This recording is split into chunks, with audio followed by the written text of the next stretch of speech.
Then just very quickly, 0 hours contracts. In the press quite a lot. I get told often that 0 hour contracts are now unlawful and illegal. They're not. You can have 0 hour contracts. That is the definition that we've now got as a result of the Small Business Enterprise and Employment Act 2015. So it's a contract of employment or other workers' contract under which a worker undertakes to perform work conditionally on the employer making such work available, but there is no certainty of such work being made available. It is what it says in the title. It's 0 hours. So make yourself available, and if I've got work, I'll give you work.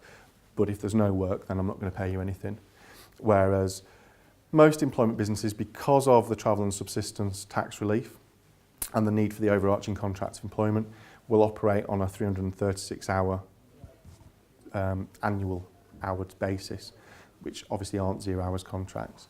But you can still use them. They're still perfectly legitimate. It would include a temporary workers, traditional contracts of engagement. The thing that is illegal is that you can't have exclusivity clauses in them, which I think personally is fair enough. So you didn't have any certainty of knowing that you had the hours coming in, plus you were unable to go and offer your services anywhere else. And the government said that can't be right. If you want the flexibility, then that's fine, but that flexibility's got to work both ways. And so if you don't want them, then the employee's got to be able to go off and try and find work somewhere else. And basically now, if you have that clause in the contract, it's unenforceable, and if you're dismissed as a result of that, then that's an automatic unfair dismissal claim. And then for me, the biggie, the Director of Labour Market Enforcement. Recruitment is regulated and has been regulated since 1973. So in the old days, employment agencies, employment businesses needed a licence to trade and had to have that, apply for that licence and reapply for that licence every year.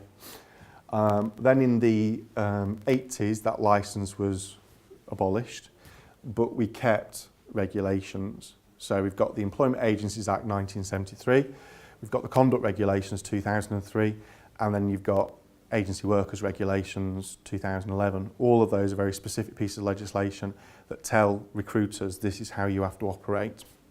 And if you don't operate in this way, then ultimately there are sanctions that can be imposed. And one of the sanctions, or the way it used to work, was that you had something called the Employment Agencies Inspectorate. And they used to be based all over the UK. And when I started in 1997, it'd be very rare that a month would go by without a very panicked phone call from a client to say, the Agencies Inspectorate just turned up on my doorstep. They want all the documentation for the next 6 years. Can you get over here now and just make sure that they're asking for the right things and we're doing it in the right way? And they were relatively effective when they were properly resourced in making sure that compliance, and there was a high level of compliance within the industry. As a result of government cutbacks, we've now got 2 Employment Agencies Inspectorate, one in the north, one in the south. I don't think I've had that type of phone call from a client in the best part of 5 years, if not longer. So they're pretty ineffective in reality in ensuring compliance. The legislation is obviously still there, and if you don't comply with the legislation, then you can't legitimately invoice, so you can't legitimately demand payment from your clients. But from a compliance perspective, it's pretty weak.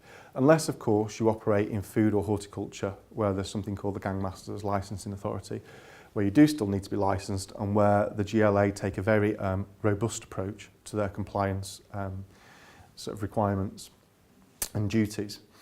And linking into the modern slavery, this is government have recognised that modern slavery exists. It needs to be outlawed. But they've also looked at the whole supply chain and what do we need to do to try and enforce compliance.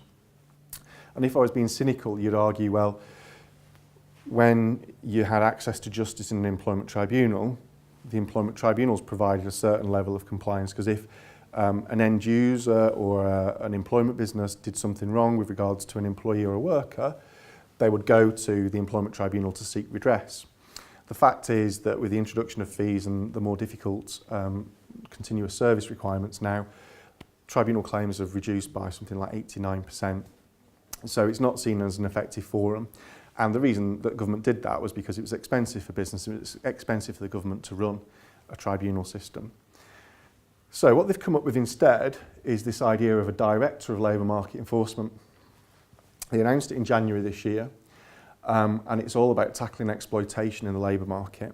And for the first time ever, this person, whoever they appoint, will be able to go all the way through the supply chain. So they'll be able to go to the end user, they'll be able to go to the agency, they'll be able to go to the umbrella, they'll be able to go to all the suppliers in between. They'll be able to look at the whole of the supply chain. And that is unprecedented because before you'd have the agency that was regulated and the end user, well, they weren't really impacted on it other than from an operational or a PR perspective. The idea is that they're going to create a statutory Director of Labour Market Enforcement who will report directly into a Cabinet Minister. You're going to introduce a new offence of aggravated breach of labour market legislation, which sounds quite draconian to me and quite unusual in this country. And you're going to look at an increased intelligence and data sharing between enforcement bodies. So HMRC sharing information with the GLA sharing information with HMRC, with the Employment Agency Inspector. All that will still continue to exist. It's just that this guy will oversee it and bring it all together, and will set the strategy as to how they are going to ensure that that there isn't exploitation in the workplace. And the way they're planning to do it is to reform the GLA. So the areas for licensing won't increase, although subject to what they said at the GLA conference this week, which is ultimately the Director of Labour Market Enforcement will decide whether to extend the licensing regime beyond food, horticulture and agriculture. But the GLA will ultimately have the ability or will have the powers, if you like, to ultimately ensure that it's complied with. Now, anyone that's dealt with the GLA knows that that's not something that you will welcome with open arms. As a very generalisation, the GLA tends to be ex-policemen and are used to dealing with a nice way of putting it, the rough end of the market, so people that are ultimately gangmasters. So they have to be a certain way, they have to be quite forceful in their approach, because if you go in doing a raid at 6 o'clock in the morning in a farm in sort of rural Lincoln, you don't know what you're going to come across. So the same with immigration, they take that very much that police style approach to compliance and enforcement. So as well as setting the sort of enforcement strategy, they're basically, if they come in and say, right, okay, there's been a infringement of labour laws or aggravated infringement of labour laws, then you need to sign an undertaking that you'll sort your house out. And if you, and it doesn't even need to be they can prove it, it's just where they have a reasonable belief that a labour market offence has been committed, they can require you to enter into an undertaking to take steps to prevent further offending. And I know what's going to happen is people are going to say, well, actually, I want my opportunity to argue against this. I just don't, someone's come in and said, right, I've got a reasonable belief that you've been guilty of it. Here's an undertaking, sign it. I don't want the repercussions that come with accepting that guilt of that, that liability. So I'm not going to be happy with that. And ultimately, if you refuse to give the undertaking, there's no option for you to go and have your day in court other than the fact that then the GLA under the Director of Labour Market Enforcement can apply to court for an enforcement order where you failed or refused to give an undertaking. Breach of an enforcement order, maximum 2 years custodial sentence for the director of the business. So it just sounds to me very much a bit like police state. It's just a bit too, let's get away with the court system, the tribunal system, and let's just ultimately go down the path of, we come in, we've got a reasonable belief there's a problem here, there's an undertaking, accept it. If you don't accept it, we'll take you to court for an enforcement order. If we win, then potentially you're going to prison for 2 years. I think most people will be signing that undertaking, but I don't think they'll be signing it very happily. And I think, it's not been very well thought through.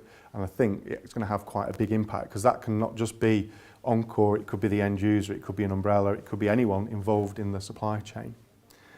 And the idea is that this Director of Labour Market Enforcement is going to set the strategy. So we'll look back a year and forwards 2 years, thinking what's going to be trends, and he will then have the power of setting legislation. which is a very powerful position to be in, bearing in mind he's not elected. And you know, he will set where the budget should be spent, how they should approach enforcement, how they should enforce compliance. And you know, I just feel that this is probably a step too far and is something to be quite concerned about. Because again, going back to the national minimum wage, the breaches tend to be technical breaches. Everyone has the best interests at heart. Very few people will set out to deliberately underpay someone. But yet, you know, if you've got this type of situation, then there's going to be no reasoning. If they think there's been a reasonable belief that an offence has been committed, then they'll want you to give an undertaking that you're going to sort it out. And depending on the language of that undertaking, I don't think people are going to be that happy in signing it, because unless it reflects the fact that it was a technical breach, or you know, we normally do it all okay, but this is just a one-off situation, people are going to feel that they're being tarred and feathered without any opportunity to have their say, which is what happens with the GLA now in lots of occasions.